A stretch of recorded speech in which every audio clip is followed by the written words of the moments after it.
Bueno, después de tanta paloma vamos a dar un pequeño cambio. Vamos a ir a un animal bastante diferente, una especie que tiene una ecología muy diferente a la que he tenido gusto de escuchar estos días y que vive en un ambiente bien distinto al que ustedes tienen aquí, aunque sí que es verdad que hemos usado una herramienta que todos ustedes han estado describiendo con gran acierto, que es la cría en cautividad, y es donde quizá voy a centrar la exposición de nuestra sesión. Esta especie está globalmente amenazada, está en el Catálogo Nacional de Especies Amenazadas. Se trata de una extinción antrópica, o sea, fue tiroteado, fue envenenado, los nidos fueron robados. Hay colecciones privadas en media Europa que acreditan esta información que digo, y en el Museo de Ciencias Naturales, por ejemplo, de Londres, hay más quebrantahuesos, perdón, hay más huevos de quebrantahuesos pinchados y matados de los que hoy en libertad podría haber en España. Es una especie de 3 metros de envergadura, es la única del mundo que solo come huesos, ocupa un espacio sin competencia en el medio natural y está actualmente limitada como población natural a la cordillera pirenaica. Hay ahora mismo un esfuerzo de conservación importante en Andalucía, en Cazorla, y el que estamos ejecutando en el norte de España. Nosotros empezamos a trabajar hace ya 23 años en los Pirineos. Cuando empezamos había 22 parejas reproductoras, hoy hay más de 100, se ha multiplicado por 3 la población y quizás el resultado de una sucesión de medidas acertadas y de una sincronía con la realidad demográfica. Se actuó justo en el momento en el que había suficientes individuos como para poder reflotar esa población. Voy a centrar el trabajo, la exposición breve, en lo que es el centro de cría, de dónde proceden los embriones, los huevos que manejamos, cómo se protocoliza la incubación y dónde es el destino de la suelta. La suelta diré que nos la marcaron los quebrantahuesos. Nunca elegimos Picos de Europa. Yo llevo viviendo Picos de Europa 14 años y me llevaron allí los quebrantahuesos. Veíamos que todos los que salían de Pirineos usaban un corredor norte entre los montes de Aralar, Urbasa, Antilla, San Donato, la Cordillera Cantábrica, que se condensaba allí con los animales dispersantes que permanecían un tiempo y todos volvían por la misma zona. Si vemos el número de observaciones, veremos que la puesta en marcha del proyecto LIFE en el año 2002, el primero, se precipitan las observaciones. Esto hay que interpretarlo porque simplemente hay más biólogos en el campo, más personas en el campo trabajando y más observaciones, no porque hubiera más animales. Si hacemos una evolución rápida de lo que marcaba la tendencia demográfica de la especie, veremos como las citas históricas, algo del siglo XX, ya marcaban Picos de Europa.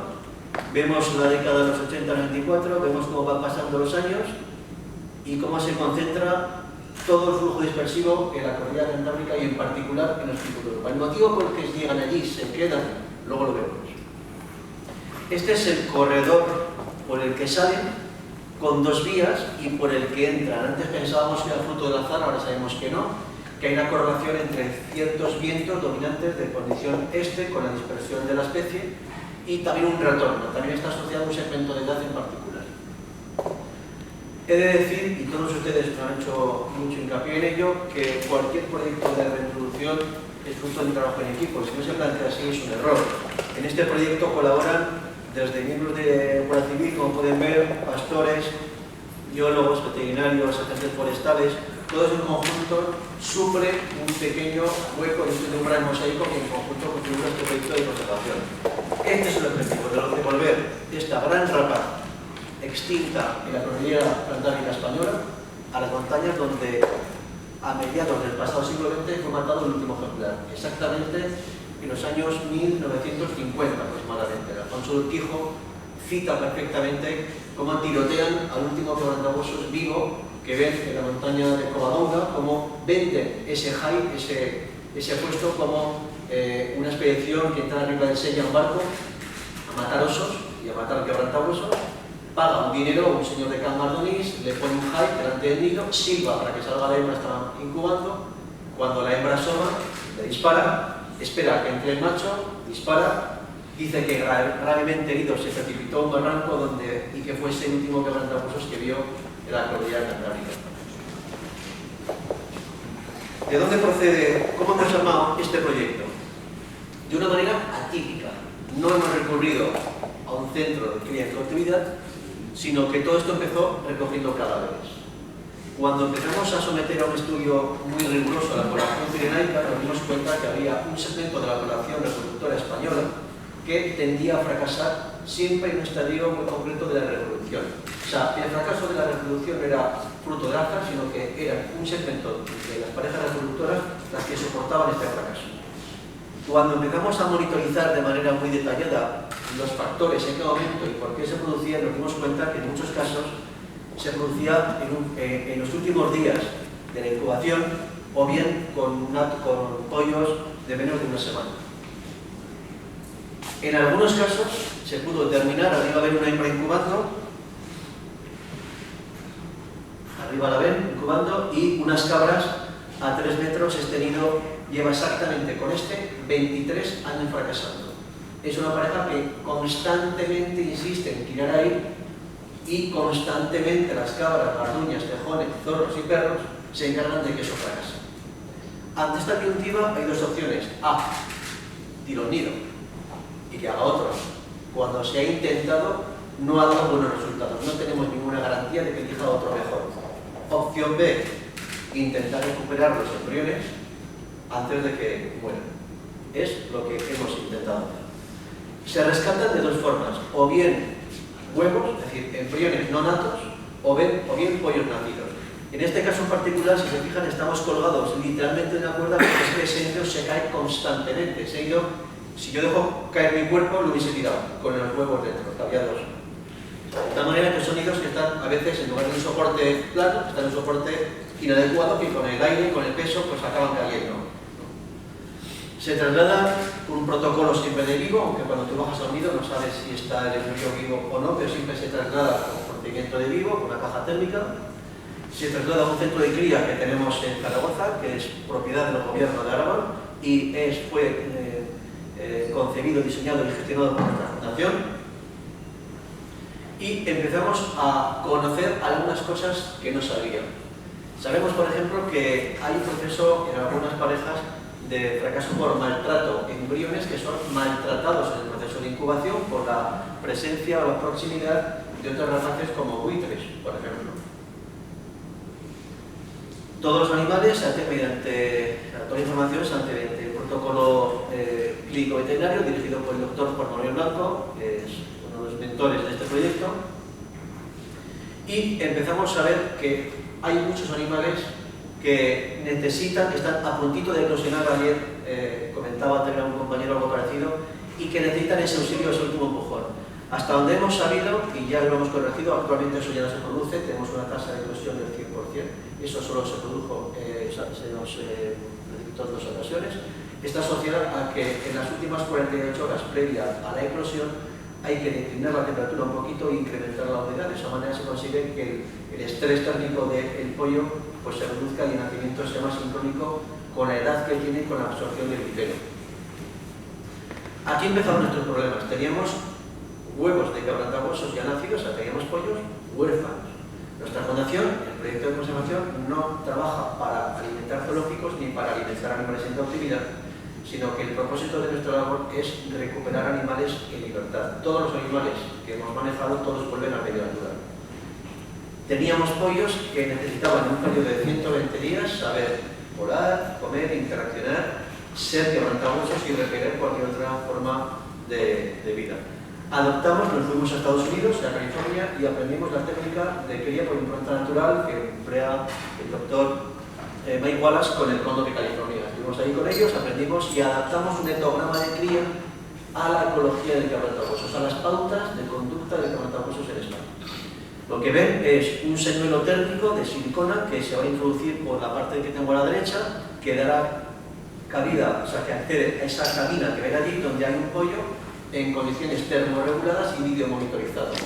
Toda la relación de ese pollo se desarrolla a través de este señuelo, y el canal de comunicación que utiliza el pollo es interpretado por el equipo que allí trabajamos. Es decir, cuando un pollo tiene frío, un conflicto térmico, alimentario o de afecto, lo expresan de una manera tan distinta como cuando un niño tiene hambre, frío o calor, que sabemos que no llora de la misma forma. Eso nos ha costado un tiempo, pero lo hemos aprendido, sabemos cómo se comportan, y el señuelo soluciona esos conflictos. La relación que se establece entre los señuelos Y el pollo es extraordinaria en un periodo de tiempo muy corto. La alimentación es exactamente igual que la que tienen en libertad. Se presentan siempre la figura del padre, de la madre, uno presente por la noche, los dos están termorregulados y el nivel de acabado, como pueden ver, pues es muy notable. Hemos comprobado que la impronta que tiene el pollo con tan solo 20 días respecto a los señuelos es vitalicia. Con 20 días, con 3 semanas, cuando sacamos a los pollos para someterlos a marcaje, la actitud de estrés se manifiesta que solo se atenúa con la presencia de señuelo. Eso se irá manteniendo durante más de 100 días hasta que los soltemos. Cabe la duda, y así empezamos, y si luego en libertad no se sabe relacionar, si hay algún tipo de impronta indebida, eso quedó solucionado gracias a un conflicto político. Hace unos años teníamos 2 magníficos pollos para soltar en el Parque Nacional de Picos de Europa, hubo un cambio de gobierno, nos quedamos un consejero en Aragón, no hubo nadie que quiso firmar el traslado de los 2 quebrantahuesos a Asturias y nos encontramos con 2 pollos de quebrantahuesos en Ordesa. Bueno, los soltamos en Ordesa y se incorporaron al medio natural. ¿Cuál fue nuestra sorpresa? Y Julio está aquí que lo puede confirmar, que la actitud petitoria que tenían esos pollos criados por señuelo fueron perfectamente interpretados por una hembra y un macho de quebrantahuesos que habían fracasado su proceso de reproducción natural y los adoptaron. De tal manera que se confirmó que la relación era positiva. Quiero matizar esto, el potencial que tiene esta herramienta, porque se han invertido muchos fondos europeos, mucho capital público en reflotar poblaciones y luego a veces tenemos algunos problemas de conciencia que limitan la capacidad técnica para intervenir. En Aragón, en el Pirineo Central, que es el principal motor reproductor de esta especie en la península ibérica, el año pasado ganaron 18 pollos. Todo lo que la población pirenaica es capaz de dar fueron 18 pollos, de manera natural. Solo interviniendo en 4,2 de las parejas que fracasaban, generamos el 25% de utilidad. Es decir, si recuperamos todas las parejas que de manera predictible fracasan, duplicaríamos lo que la población de libertad es capaz de generar.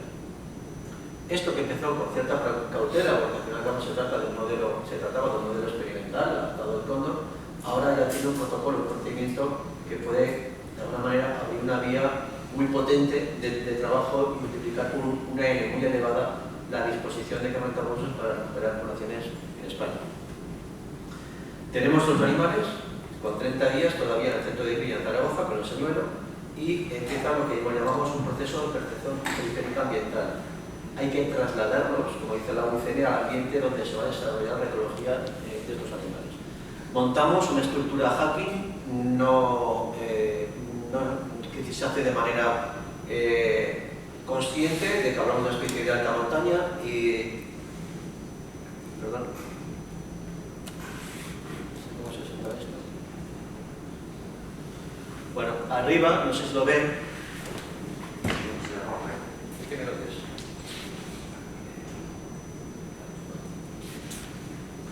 Ahí está nuestra estructura hacking. Ahí permanecemos 3 días y 3 noches en turno sin salir. Ahí la ven mejor, la plataforma, y lo que ven de abajo es un comedero de quebrantahuesos. Lo que se produce es un proceso de impronta natural por proximidad y por imitación. Los quebrantahuesos están en una estructura hacking, donde lo único que ven fuera es esto. A muy corta distancia, una estructura silvestre de quebrantahuesos, de buitres, de limoches, cuando llegan, de jerarquía, de estructura social, de dominancia, tanto visual como de audio, muy importante, a muy corta distancia.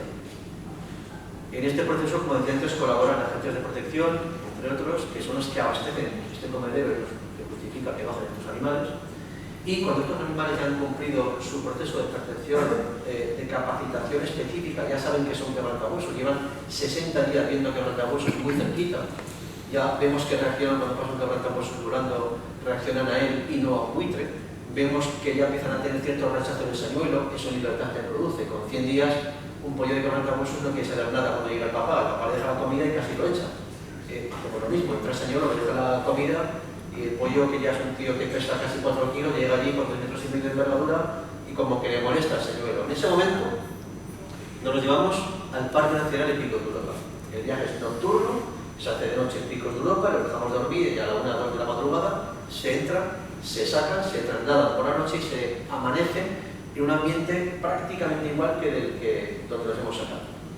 Ahí está nuestra plataforma, ahí arriba. El traslado a los, como ya digo, nocturno, llega al punto mañana, se traslada en este caso pues, por toda la gente que coopera, en este caso guardia del Parque Nacional, y se introduce en el nido hacking donde permanecen los últimos 30 días. Este señor es el director del parque. Una vez que se liberan, es aquí la jaula, perdón, lo primero que hace es subir aquí arriba y aquí empieza un proceso crítico, porque lo que hace ahí no es casualidad. Él, a diferencia de lo que a priori parecería, él se deja ver, se pone en sitio más expuesto y por tanto con más riesgo. Lo que está haciendo es que, dada su inseguridad, nunca ha volado, busca a sus papás. Busca que los padres que en libertad vendrían le dejen comida y estén protegiéndolo de cierta manera. Eso es suplido por nuestro equipo, que de día y de noche hacemos de noche en familia, tenemos un seguimiento para asegurarnos que estos cabrones que se quedan allí por la mañana tienen comida cerca. ¿Cómo se hace esto? Una de las cosas muy buenas que aporta Hacking en Ordesa es que asocian la comida al señuelo. Es decir, cuando llega el guarda y echa la comida y bajan a comer, es cuando nuestro señuelo le da de comer. Se produce un proceso de aprendizaje obvio que interpretan enseguida. Cuando por la mañana a 70-80 metros, porque de noche no nos han visto dejar la comida, aparecen cuervos y cornejas a comer algo que hay allí que él no ve, él va volando, pequeños vuelos y va viendo que efectivamente ha encontrado lo que buscaba, que era la comida. Al mes y medio ya es perfectamente capaz de volar y buscar su alimento. Como dato les diré que hemos hecho un informe para AENA, recientemente, que se han quedado perplejos cuando les hemos dicho que los quebrantahuesos en Pico de Europa, en el mes de septiembre, ciclean a cotas de altura de 5.700 metros, que es la línea de flotabilidad de los vuelos comerciales, porque han tenido un conflicto con un deteriorado. Estos animales, está la capacidad que tienen de movimiento, que en el mes de septiembre hacen movimientos altitudinales de 3.000, 4.000 hasta 5.700 previos a los dispersivos por toda la cordillera. Esta es nuestra estructura de hacking, la que tenemos en Ordesa, la que está en otro orden. Perdón. Este sería el fin, ver quebrantahuesos en los picos de Europa, al fondo no se aprecia, pero es el mar, es una imagen soñada por mucha gente. Hablamos de una especie que se extinguió hace un siglo. Esta es Esperanza, perdón, esta es Deva, su segundo año de vida, y con ella quisiera acabar con una pequeña introducción. Están viendo a la primera hembra de quebrantahuesos que desde mediados del siglo XX ha vuelto a ser reproductora en el Parque Nacional, llegó a poner huevos, luego lo veréis, y lamentablemente fracasó, pero ahora veréis por qué.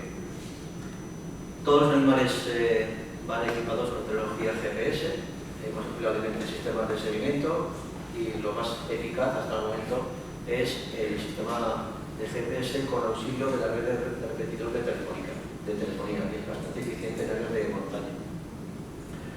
Todos los quebrantahuesos soltados, todos están en Picos de Europa. Cuando me preguntan cuál es el principal éxito, yo les digo siempre que, primero, trabajar con organismos activos te hace ser muy humilde. Cuando empezamos a trabajar, nos leímos todos los manuales de las introducciones y yo leía cosas y digo, esto no le puede pasar a nadie. Problemas en los proyectos de reintroducción, ratas, gatos, incendios. Bueno, yo les puedo decir que en nuestro proceso de cría hemos tenido una inundación que hubo que trasladar con helicóptero los pollos de protección civil, o sea, se inundó por la necesidad del nivel del centro, fuegos, incendios, nos ha matado quebrantahuesos un organismo pequeñito que es mosquito con plasmodium y nos ha matado quebrantahuesos a vida real. Es decir, que en los proyectos de introducción cabe todo. O sea, que cualquier previsión, cualquier esfuerzo en predecir cualquier acontecimiento es corto para la realidad.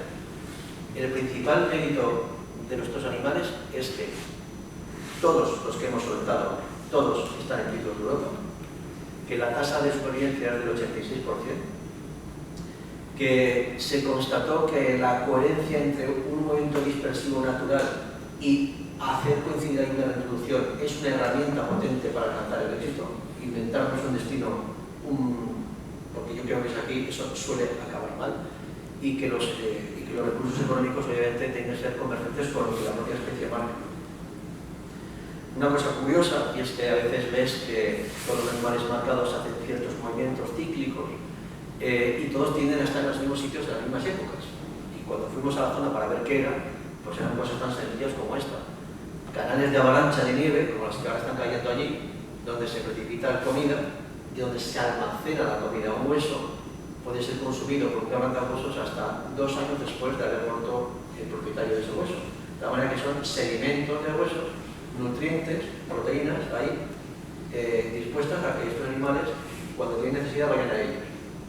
Aprenden cuáles son las canales, aprenden cuáles son sus zonas más productivas y ya tienen energía en volar en esas zonas. Y esta es la imagen de la que antes les hablaba. Este es el primer nido de quebrantahuesos ocupado en el Parque Nacional desde los años, prácticamente los años 50. Está formado por Deva, el animal que veían con 2 años de edad, y Casanova, un animal que llegó solo desde Pirineos. Se produce también ese fenómeno muy interesante, y es que sabíamos que los quebrantahuesos que llegaban solos a picos de Europa todos volvían, y el motivo es muy sencillo. Los animales son capaces de llegar a una zona, pero necesitan una estabilidad que le otorga, entre otros aspectos, la presencia de conespecíficos. En ausencia de iguales de conespecíficos se produce un patrón que en este caso con el quebrantahuesos justificaba un retorno casi inmediato. En el momento que ha habido un segmento de población juvenil, o sea, animales jóvenes, los quebrantahuesos de 3er, 4er, 5º año y adultos que han ido llegando se están quedando. O sea, se produce una precipitación de la introducción de manera extraordinaria con la presencia de animales jóvenes. Y bajo estas montañas hay personas. A mí siempre me gusta contar esto, porque a veces con aspectos que manejamos de millones de euros se nos olvida aspectos fundamentales. Todo este esfuerzo puede ser seccionado, ustedes lo han dicho antes, por cualquier persona que considere que la paloma raniche no me interesa. Y para qué sirve el oso pardo, pues todos los uruguayos vamos a hablar de ello, que yo no lo comprendo. Y un quebrantahuesos que me limita a mí la capacidad para cazar, mientras usted no me demuestre que me aporte algo, lo dirá el mismo científico para usted que se diga eso, pero a mí no me hable de eso, que no lo comprendo. Hay una realidad en el territorio que hay que incorporar una variable más a un proyecto de la introducción. Sin esa variable de riesgo, que es la sociología rural, puede fracasar. Ese es un reparto bastante riguroso de cada euro que hemos invertido en este proyecto. Podrán ver que prácticamente el 40% lo recibe de una u otra forma la población local con la que convive esta especie, mediante cursos de formación, mediante cosas como esta que van a ver. Los quebrantahuesos han sido matados por veneno. El veneno lo ponen los ganaderos que sufren bajas por el lobo. El lobo es un problema muy difícil de gestionar, pero hay una cosa que ellos quieren, que es que sus corderos tengan buen precio y les paguen un buen dinero por ellos. Les puedo decir que un cordero entero, vivo, de 7 kilos lo están vendiendo por 36 euros. Entonces, hace unos años nos quitamos los prismáticos, nos pusimos traje de chaqueta, dejamos nuestra función de biólogos y nos pusimos a trabajar como economistas. Como no sabíamos, pedimos ayuda. Y lo que hicimos fue un modelo económico que capitalizara el sector que soportaba esta especie. Es decir, íbamos a hacer vender todos los cabritos, todos los corderos, a los que tenían interés en poner veneno, para demostrar que la presencia de biodiversidad podía constituir una excelente oportunidad para el desarrollo y no un conflicto. Lo hicimos creando esta marca, que lo que hace es poner de acuerdo al productor de oveja, de cabrito y cordero, estandarizar esas carnes para que el perfil del ácido graso sea el mejor posible, determinar una época de sacrificio y contactar con una red de restaurantes que están dispuestos a comprar esa carne a un precio diferente, si a su vez yo, que soy empresario de la hostelería, me beneficio de algo. Y usted a mí, usted que es fundación, usted a mí, ¿en qué me beneficia? Al pastor ya lo sé, que le paga más, pero yo que tengo un restaurante en Potes, en Cangas, ¿cómo me beneficio? Tuvimos la suerte de recibir un proyecto de confianza del Ministerio que nos permitió hacer una campaña potente de publicidad. Lo que hacíamos era muy sencillo, era poner a personas en los principales grupos de población de Asturias y de Cantabria, fundamentalmente de Cantabria, a decir qué relación de establecimientos les garantizábamos que vendían lechazo de los picos de Europa. No decíamos que el resto no, Y bueno, aquí sí. En un solo año se vendió el 100% de toda la producción que fueron capaces de producir todos los pastores de la zona de Líbano, de Cantabria de Líbano. Y pasaron de vender a 36 a 92 euros cada animal vivo. La consecuencia fue algo imprevisto para nosotros, y es que los propios pastores, como pueden ver, nos pedían pegatinas del quebrantahuesos para poner en sus coches. Los mismos que antes quemaban o ponían veneno. Es decir, un problema ecológico resuelto con una solución económica. Hemos hecho un enorme display. Esto no es solo el tema de vender la carne, que les aporta dinero. Es también reconocer la soberanía en el conocimiento, reconocer que la montaña, que esta gente ha triunfado mediante dos factores: la unión familiar y el sacrificio. Esa es la clave de la supervivencia de la montaña. Les hemos dicho que lo que sabían hacer era importante. Hemos hecho certámenes de esquila, de certámenes de ganadería, de dar lotes económicos al mejor grupo de machos sementales, de hembras, reconocer esa labor. Digamos el premio pastor ejemplar a la conservación de la biodiversidad, dotado de 1.500 euros, al mejor pastor. ¿Y cuál es el mejor pastor? El mejor pastor es aquel que demuestra que su actividad profesional es compatible con la fauna, flora y convivencia. Es ese pastor que tiene 7 mastines, es el que no tiene o no sospechoso de usar veneno, el que no acumula denuncias, cuando tienes una ayuda o necesidad de hecho una mano, o el que te llama un día y dice: oye, aquí tienes un ganado de los tuyos, o aquí tienes la amarillina. Te van dando datos, te van dando información, reconocen que de pronto eso es útil. Aquí hay un perfil científico muy alto, he podido disfrutar y comprobar estos días, pero no nos entienden. No nos entienden. No saben de qué hablamos. Que haya o no haya quebrantahuesos en el Parque Nacional, le importa un segmento de la población muy pequeño. El resto no lo entiende. Como no hagamos un esfuerzo por comprender este mensaje, aquí nos vamos a entender y vamos a criticar, pero no esperemos mucho más. Veterinarios ayudándolos a esquilar, a conocer patologías, y estos veterinarios le permiten alucinar viendo que de la teoría de las agresiones por carnívoros tienen delante de ellos a una oveja mordida por lobo. Es espectacular ver una oveja mordida por lobo o matada por lobo. El destrozo es que no ha escrito, parece que ha pasado un camión. No, solo lo mata un lobo. Hemos hecho una red de radio legalizada por el Ministerio de Industria, a nuestro nombre, se llama Radio Pastor. La imagen de un pastor en Pico de Europa era esta: buscando cobertura, y de pronto se oía: bueno, porque no había cobertura, ¿no? Lo mismo que disfruta un marino español cuando sale a la mar y usa su radio para hablar con su paisana que acaba de dar a luz, o no, porque no lo hace un pastor que está en la cordillera cantábrica, en los Picos de Europa, sin cobertura de teléfono y solo. Pues nos ocurrió crear Radio Pastor. Aquí lo tienen, levantando entre pastores, ingenieros y nosotros la antena que alimenta Radio Pastor. Cada pastor tiene 2 emisoras, se hablan entre ellos, con la paisana o con quien quieran, y se van comunicando. Coste cero, es un servicio social. Una frase para acabar. Y no quisiera acabar sin dar las gracias a este instrumento, que alguien ya ha hablado de él, que son los LIFE, que actualmente es el único instrumento financiero que la Unión Europea pone a nuestra disposición.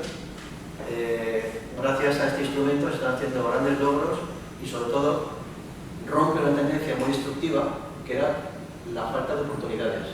Los LIFE dan oportunidades que hay que saber aprovechar. Gracias.